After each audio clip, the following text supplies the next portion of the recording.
All these poems I wrote during my time at TOU.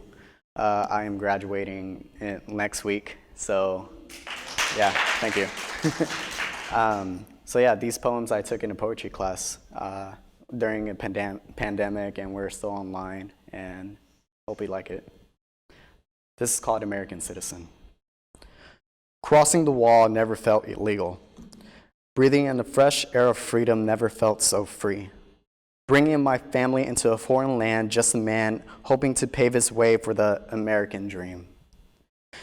Always paper chasing to afford to become legal, or trying to spare some change for my Aunt Maria.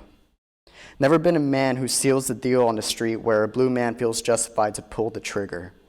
History repeats when we uphold one color. White has never been brighter than before.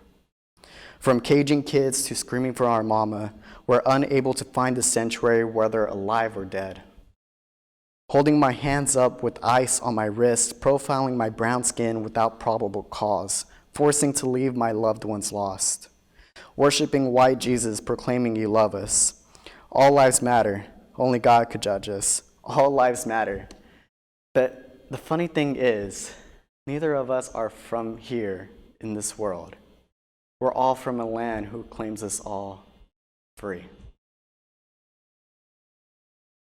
This next one is basically to my wife. We just got married today, and yeah. And the way we met was through long distance into this platform called Discord. And she traveled all the way from Portland, California to here in Texas to be with me. Yeah. So this is called Single Rider because this is when we're dating, and the next one will be called Long Distance. Standing in line, I wait, the Texas sun beating down on my shoulders. Modern pop music blares loudly, almost muffling my racing thoughts, distracting us from what is to come. Slowly but surely the line moves. Minute by minute I wait. Heart beating, intensifying, sweat dripping from my temple until I am next in line. And as I watch others return with exhaustion and pain, I am eagerly waiting the thrill of this ride. The single seat determines my destiny, hoping the climax of the roller coaster leads to the great journey of emotions, praying I am worthy of this feeling, the feeling of love, and the love I feel for her. As I buckle up myself, someone asks if I'm sure if I want to do this, and then the ride takes off. Scientists say this ride is faster than the speed of light. Feeling the rush of intention when falling down, feeling the joy when coming back up, feeling the fear when it goes sideways. I heard this ride can even break your heart. With ups and downs and twists and turns, I utterly out of control, settling to my vulnerable state, I let out the words, "I love you!"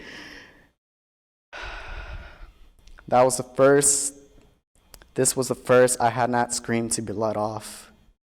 Coming to it's bittersweet, and an employee asked, "Would you like to ride this ride again?" Long distance. At 9:25 p.m. on a Wednesday, love flew down to Texas for the first time. It felt like I was in a different universe who knew love would reside with only a few states away.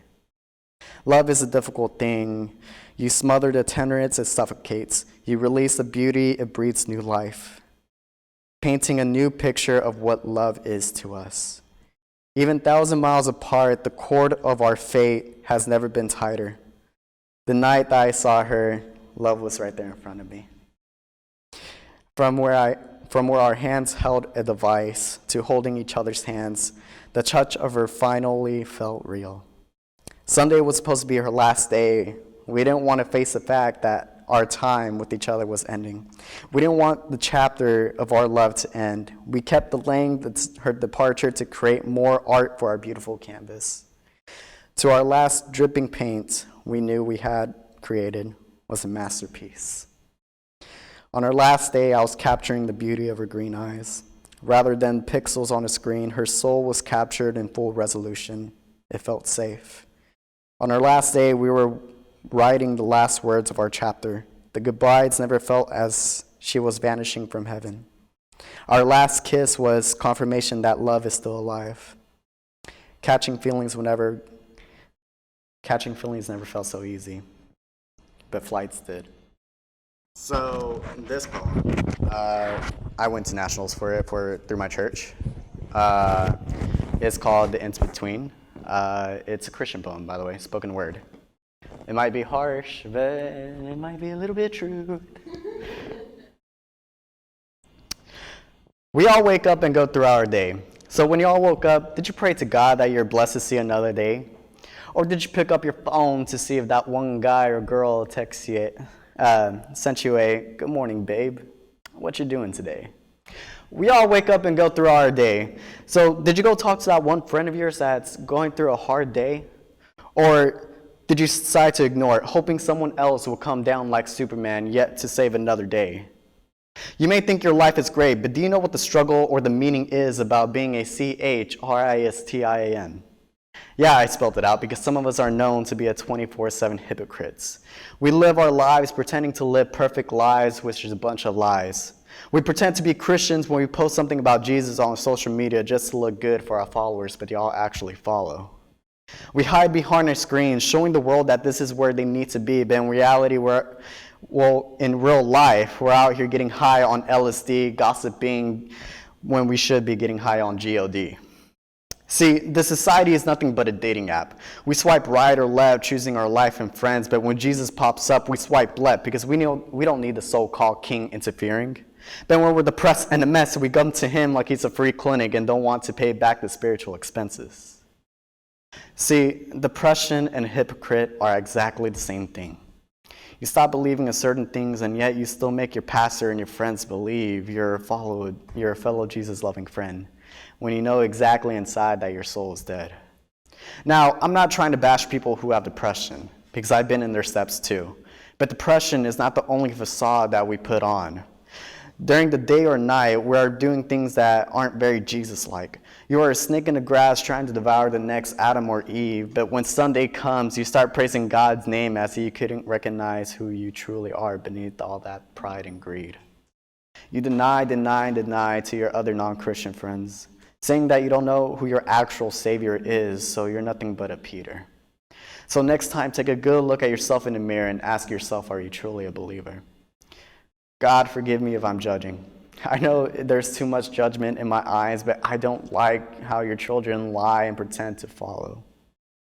But that's all of us, isn't it?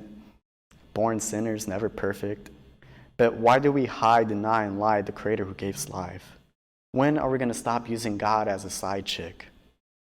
Y'all, think about how amazing it could be if we just put down our old lives before our King, leaving all the negativity and committing a new life with Christ where truth, grace, and love is found on the other side. But change starts with you and I. So are we a true Christian or a true hypocrite? You decide.